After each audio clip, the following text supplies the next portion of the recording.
Hello, everybody. Qzilla here. Welcome back to OneShot. In the last episode, we went through basically the entirety of the Glen. Shit, garden's off limits now. So, we do not approach Christ, your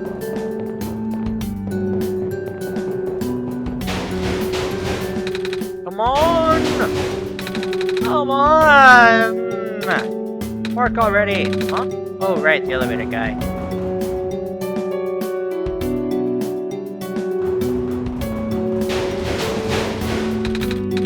I think we should go talk to the guy first, Quentin. Fair enough. Come on! Now of all times. Excuse me. Whoa, jeez, I didn't think I was gonna run into. The elevator's missing a button, right? How'd you know? Don't look at me like that, kiddo. Quentin and I will help you fix it. Seriously? Oh, thank goodness. The evacuees are counting on this. On me. But I've been here for hours and can't figure out a thing! Evacuees, know what departments. Squares of parking place are ready. Oh! Right now everyone's crowded in the cafe.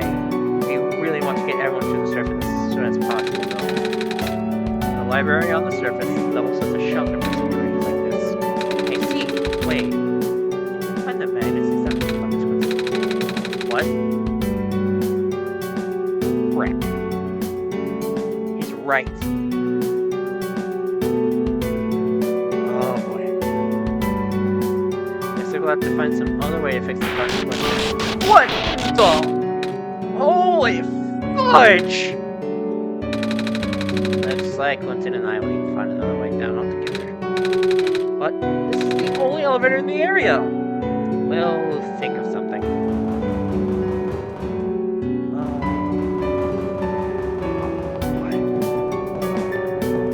So we know the cafe is a no-go.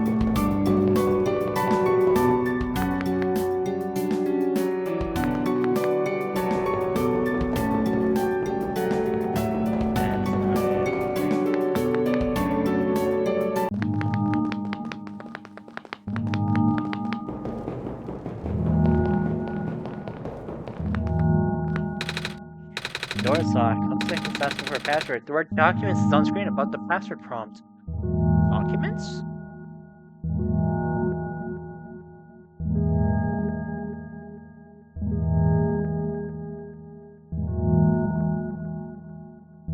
Wait.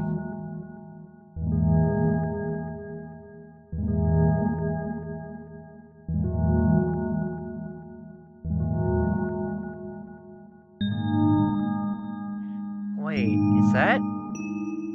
It's asking for a word password.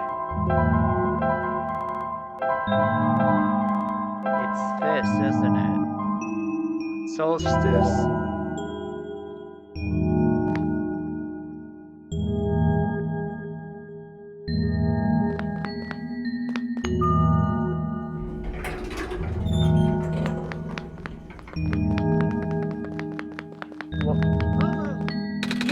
This elevator has a button panel. Tapping the door doesn't open it either.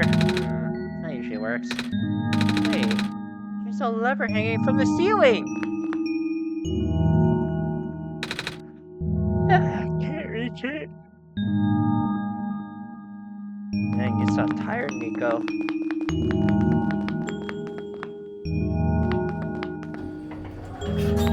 I have an idea though, kiddo. Quick! Who the Lamplighter?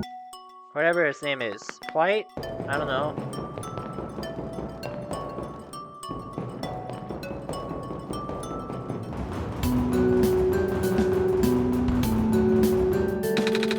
Hey, we found some elevators. What? Seriously? I've literally never seen another one in this area. Hey, why is it an unlocked room? Oh, they work? We don't know yet. One of them has a lever that's out of my reach. Wait, you can help us! What? You should be able to reach the lever because you're taller than me. Oh, I guess I am? So show me the way, I suppose.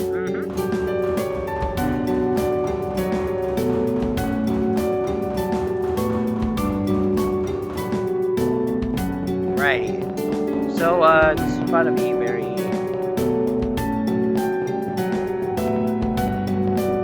funny, I suppose. Yes, follow us! Follow us, good sir.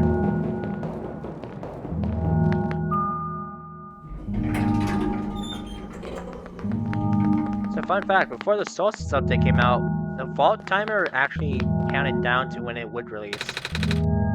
This room gives me the creeps, man. Oh, same. Yep, so, what did you need help with again? Can you reach the lever up there? Oh, right. Wait, we're not that tall. Well, that was a shot. Wait, I got this. Nice! Thank you, mister. No problem, kid. So, you coming? Mm-hmm.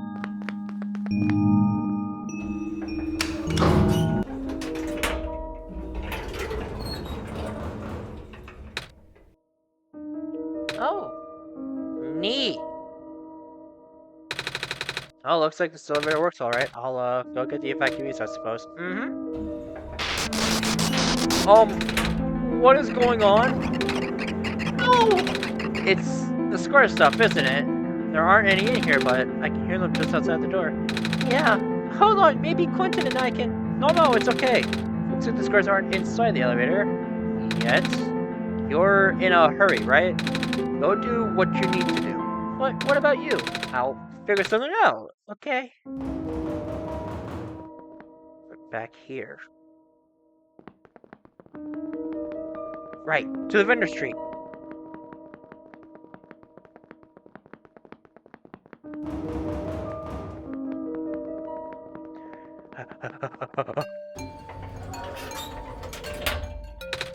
Please, you mustn't. The labs could collapse any moment now. Let go of me. Huh?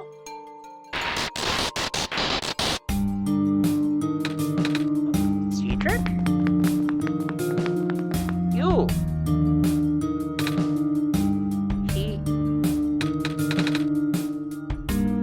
I couldn't stop him. Miss? Saya! Oh, you came running off in time. Come on, we have to get out of here. Where? You. Where everyone else is right now.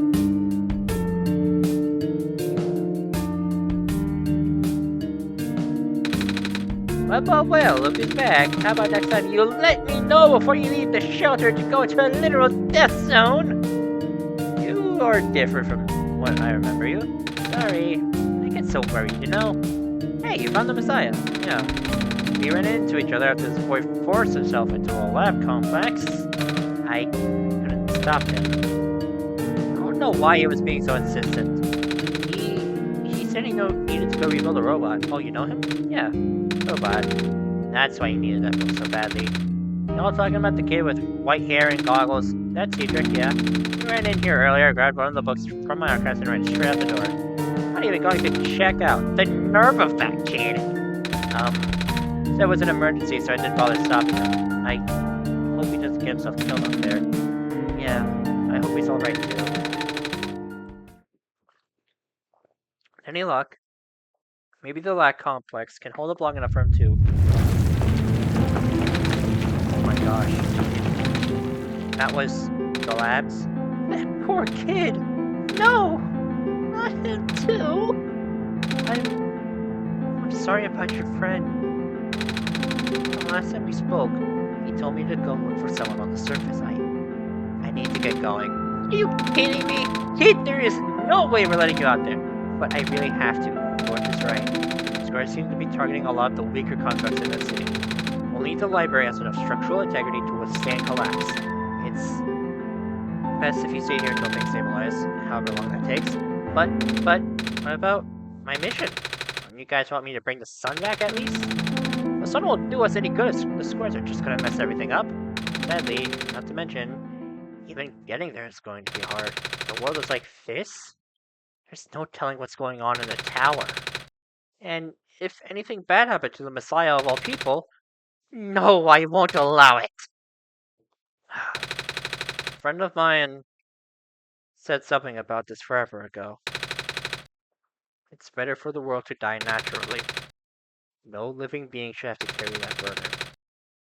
It's time I thought it was still her faulty code speaking, but now I'm starting to understand. Messiah, I'm sorry. I'm really, really sorry.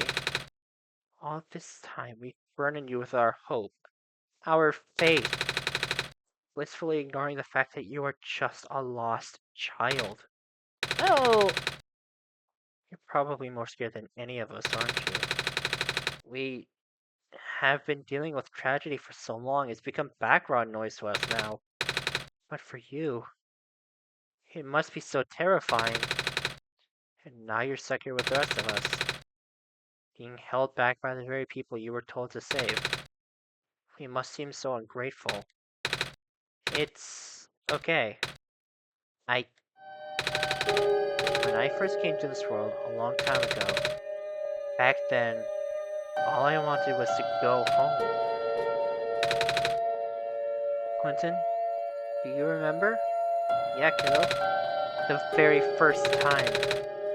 I'm not sure how far back it was for you, but I remember towards the end, I actually wasn't sure anymore about going home. Even knowing the world would be doomed eventually, I still wanted the people here to be happy. So, when he told me to return the sun back then, I didn't even question it.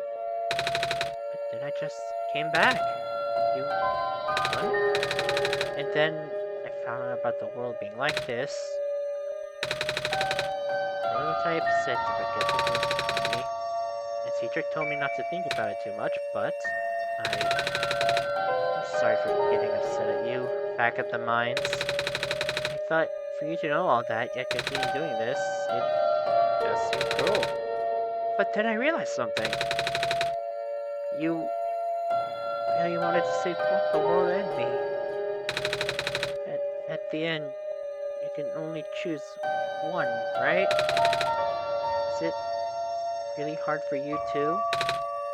It must be. If the world isn't broken, will that choice still be there?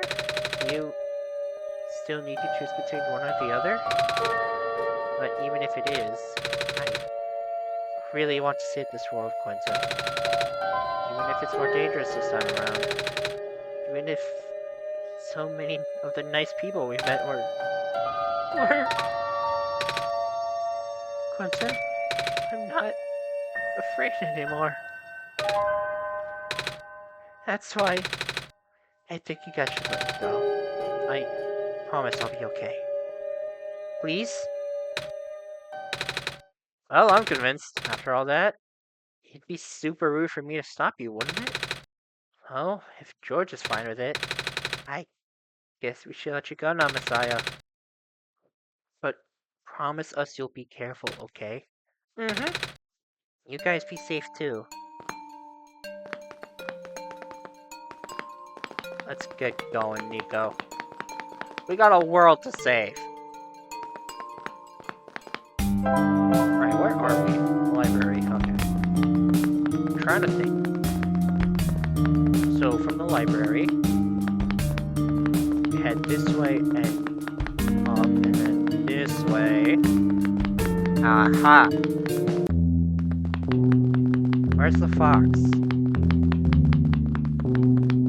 If I recall correctly, we had to head this way, then to the right.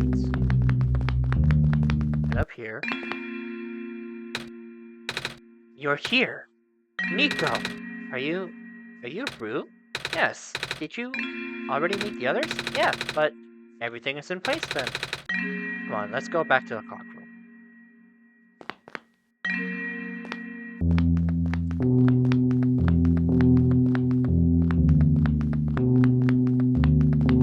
Okay.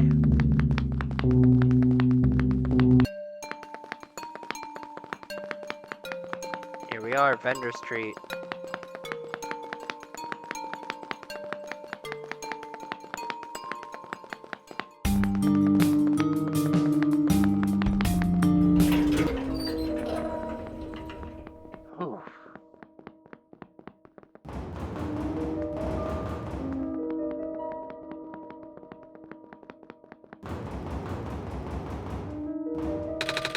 Let's see if this elevator works. It does!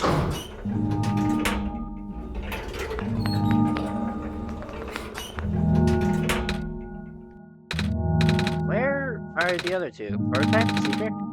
They're supposed to be here already. Prototype's body was destroyed back at the parents. Cedric was going to bring him back with the memory disk, but he was in the lab complex when it collapsed. I don't think he made it. Oh. No. There goes our only chance. I'm sorry. It's not your fault, Niko. If anything, I should be apologizing to you. There's one last thing I want you to do. Come on, let's go upstairs.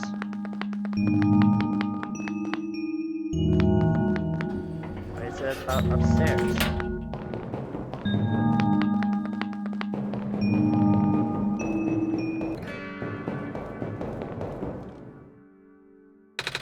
You know, this is the tallest building in the refuge. It's my favorite place in this world. I like to look at the far-off buildings and imagine the kind of lives that might be behind each of the windows. Can you lift me onto the banister? I want to get a better look.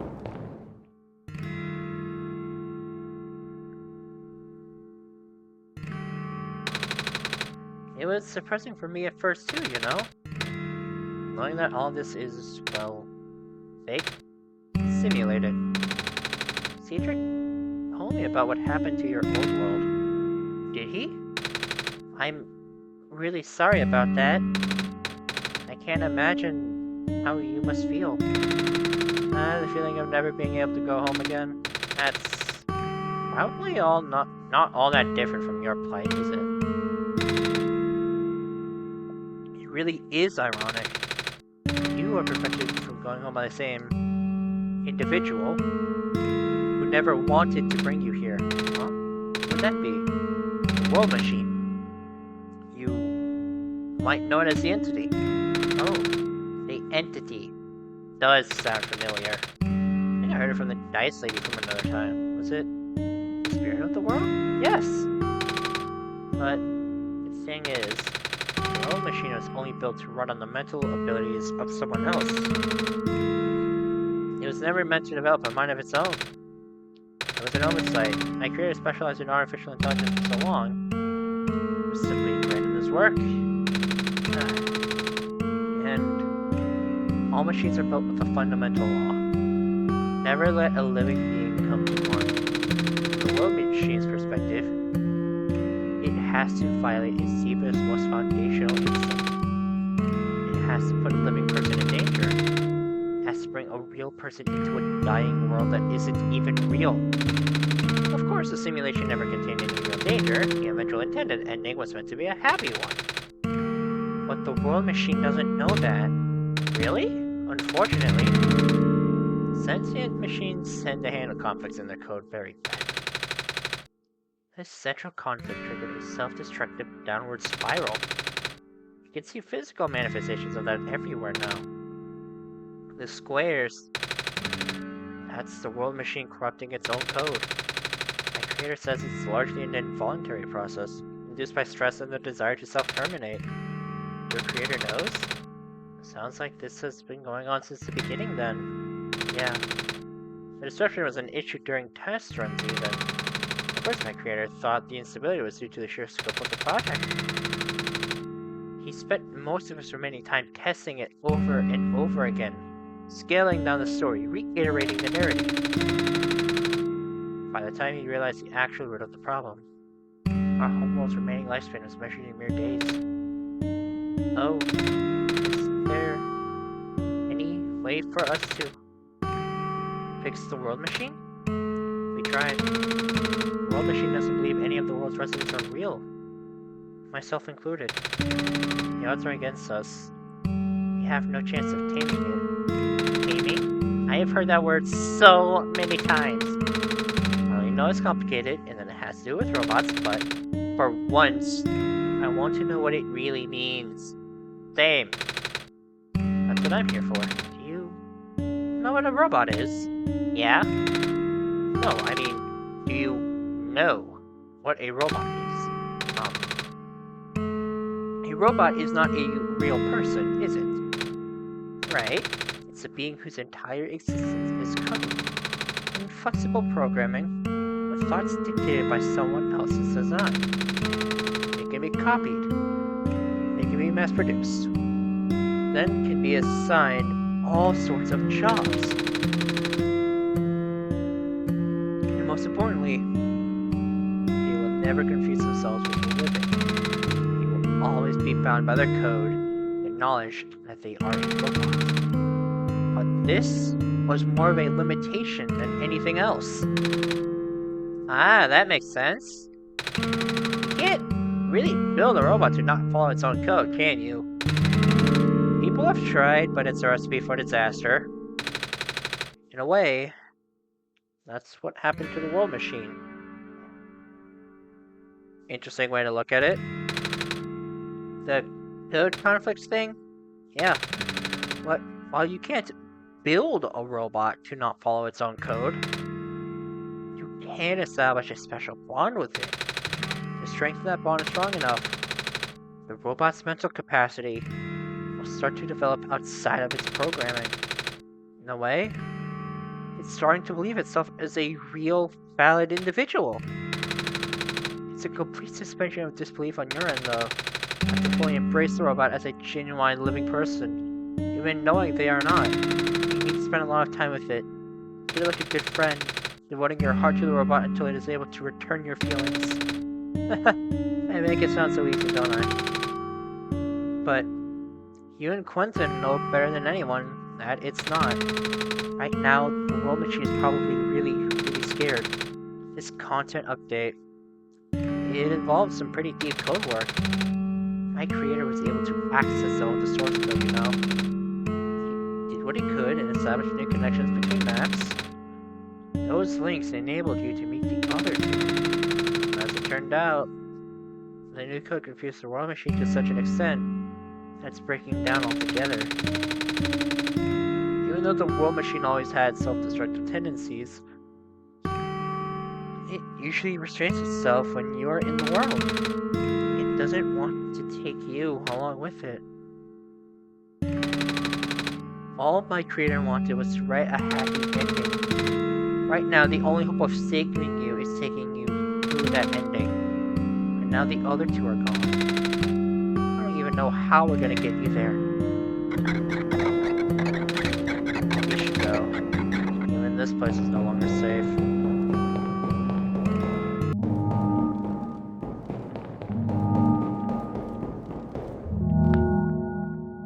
Huh? You guys are okay? Yep. When the factory started collapsing, I really thought we didn't have a chance. Fortunately, the robot assembly rooms were built pretty tough, and it actually did not take me long to bring the portal back. All thanks to Father's book. He had made my design documents to be compatible with the assembly machines there. All I had to do was scan in the blueprints and reconfigure some machine settings. Father really does think of everything. That he does. I'm just glad everyone is okay. Same! We're ready to go now, Niko.